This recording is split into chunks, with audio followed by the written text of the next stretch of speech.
ज्ञानी चोर कहा जाता है कि इसमें घोड़े समेत ऐसी की ऐसी कूद जाया करता था।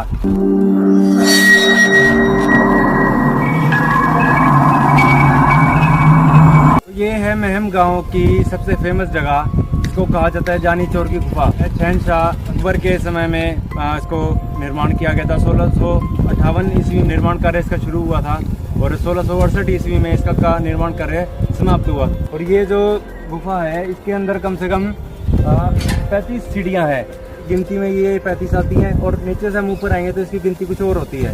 और चलिए हम आपको दिखाते हैं।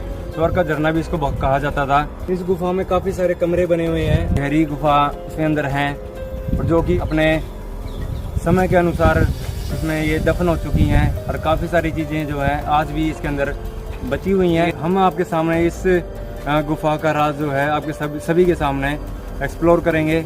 आपको दिखाऊंगा मैं इसके अंदर जाने का रास्ता। ये वो सीढ़ियाँ हैं जहाँ से राहगीर जाया करते थे। इस गुफा के अंदर ही पहले ही रास्ता था।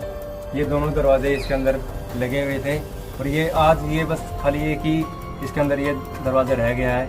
एक दरवाज़ा यहाँ पे हुआ करता था जो आज के समय में नहीं है। ये वो सीढ़ियाँ हैं जहाँ से वो राहगीर यहाँ पे रुका करते थे। और ये आप जो देख रहे हो ये बिल्कुल एक रास्ता था जहाँ से लोग वहाँ अंदर रुकने के लिए ठहरा करते थे। और जो आप पाइप देख रहे हो ये जो जितने भी लगे हुए हैं ये दोनों दीवारों के ऊपर ही पाइप आपको दिख रहे होंगे। ये पाइप जो हैं ये पानी की निकासी के लिए बने हुए थे। ये पाइप जो भी पानी बारिश वगैरह जो भी होती थी वो सारा पानी नीचे आया करता था। तो इसके कारण ये यहाँ पे इतना सारा ये पानी जमा हो चुका है क्योंकि बारिश का जो पानी है वो उसका निकलने का कोई रास्ता नहीं है, इसलिए यहाँ पे ये सारा पानी जमा हो चुका है। और ये आप देख रहे हो ये पानी सारा बिल्कुल ये सड़ चुका है।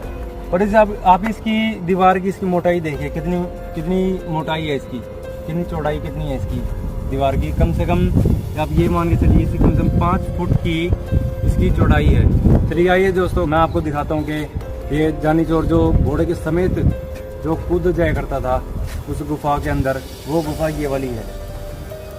आज इसके अंदर सारा ये पानी भरा हुआ है। वो जो आपको जो छोटा सा एक रास्ता दिख रहा है उसकी हाइट कम से कम 5 फुट तक की हाइट है उसकी। आज वो पानी के अंदर बिल्कुल आधा हो चुका है। इसका मतलब जो है ये काफ़ी गहरा है। और इसके साइडों में जितने आपको ये दिख रहे हैं ये रुकने की जगह हुआ करती थी ये जितनी भी है। और इसके बीच में जो है एक सरोवर हुआ करता था।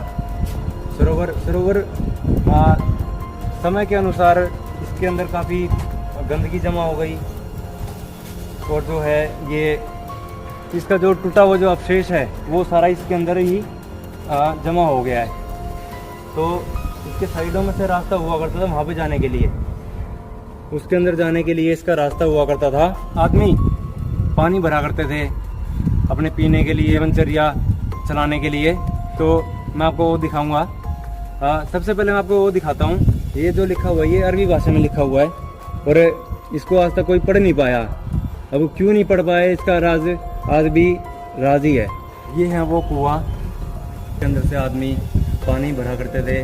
और ये जितने भी ये बने हुए हैं इसके ये पत्थर के बाल्टियाँ भर के इसमें से पानी निकाला करते थे।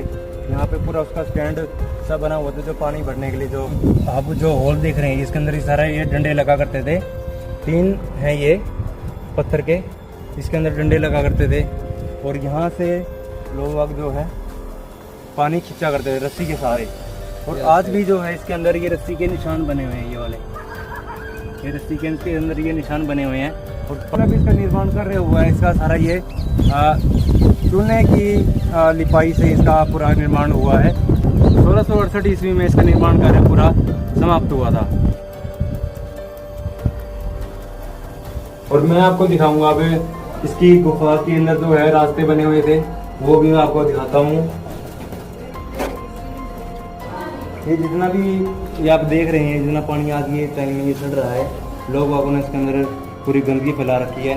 देखिए कहीं बोतल पड़ी है, कहीं कुछ पड़ा है। ये सभी जो है एक हमारे जैसे इंसानों की ही ये इसकी देन है। जो है काफ़ी गंदी स्मेल आ रही है जो कि चमगादड़ों की बीटों की मुझे स्मेल आ रही है। यहाँ पे खड़े रहना भी बहुत ही मुश्किल हो रहा है। तो आइए मैं आपको दिखाता हूँ कि नीचे क्या है। बहुत ही सावधानी से चलिए। मैं अपने कैमरामैन को भी कहूंगा कि बिल्कुल अपनी सावधानी से ले। और 3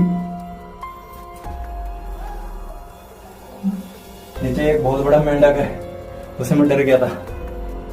तो देख सकते हैं अभी यहाँ पे पानी कम से कम 3-3.5 फुट ये यहाँ पे गहरा है। तो उसके नीचे तो मैं नहीं जा सकता क्योंकि यहाँ पे काफी सारी गंदगी है और खड़े रहना की बहुत ही ज्यादा मुश्किल हो रहा है। और आप सामने देख सकते हैं, अगर आपको दिख रहा हो कैमरामैन को बोलूंगा मैं थोड़ा सा फोकस लेके इसको दिखाए। यहाँ पे चमगादड़ एक बैठा हुआ है जो कि काफी यहाँ पे ज्यादा बदबू वाला जगह है ये। तो चलिए हम यहाँ से चलते हैं, यहाँ पे ज्यादा देर रहना ठीक नहीं है कि इसके अंदर एक बारात आई थी, स्मेल यहाँ पे आ रही है। इसी राहगीर ने उनको बताया कि वैसे तो इसके अंदर काफी सारी गुफाएं हैं, और उस गुफा में एक ऐसी गुफा बताई थी जिसका रास्ता सीधा दिल्ली की ओर निकलता था।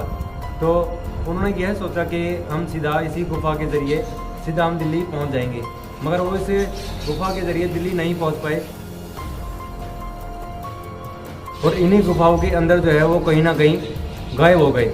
अभी तक कोई भी पता नहीं चल पाया कि वो बाराती जितने भी थे उनके साथ पूरा खजाना का खजाना था जो है आज तक नहीं मिल पाया है।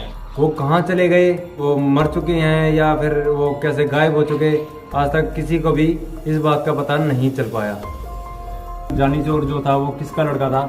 जानी चोर एक सेठ का लड़का था। सेठ मतलब कि बाणिया। सेठ के ये 3 लड़के थे जिसमें से एक जानी चोर था। उसका असली नाम जो है जानी राम हुआ करता था।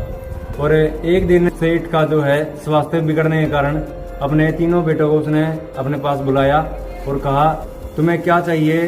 तो एक लड़के ने कहा, जो सबसे बड़ा लड़का था, कि मुझे दुकानों को काम दे दीजिए, मैं वो कर लूंगा। तो दूसरे लड़के ने कहा कि मुझे आप बाहर का काम दे दीजिए। तो जब तीसरे की बारी आई जानी राम की, तो उसने कहा कि मुझे अपनी बुद्धि के ऊपर पूरा यकीन है और मैं कुछ ऐसा काम करूंगा जो कि पूरी दुनिया में विख्यात होगा, पूरी दुनिया मुझे जानेगी। तो उस सेठ ने कहा कि तुम ऐसा क्या करोगे जो पूरी दुनिया तुम्हें जानने लगेगी, तुम्हें पहचानेगी? जानी राम ने कहा कि मैं जो भी बड़े बड़े जो धनवान हैं, सेठ हैं, उनके घरों से मैं चोरी करूँगा, साथ ही मैं जितने भी गरीब लोग हैं उनकी सबकी मदद हुआ। तो यह सुनकर सेठ काफ़ी क्रोधित हुआ, काफ़ी गुस्सा हुआ। तो वो बोले कि अगर तुम्हारे दिमाग पे तुम्हें इतना ही भरोसा है तो शहनशाह के जो एक घोड़ा हुआ करता था, शहनशाह का काफ़ी उसका पसंदीदा जो घोड़ा था, कि अगर तुम उस घोड़े को अगर चुरा लो तो मैं तुम्हारे दिमाग की दाद दूंगा।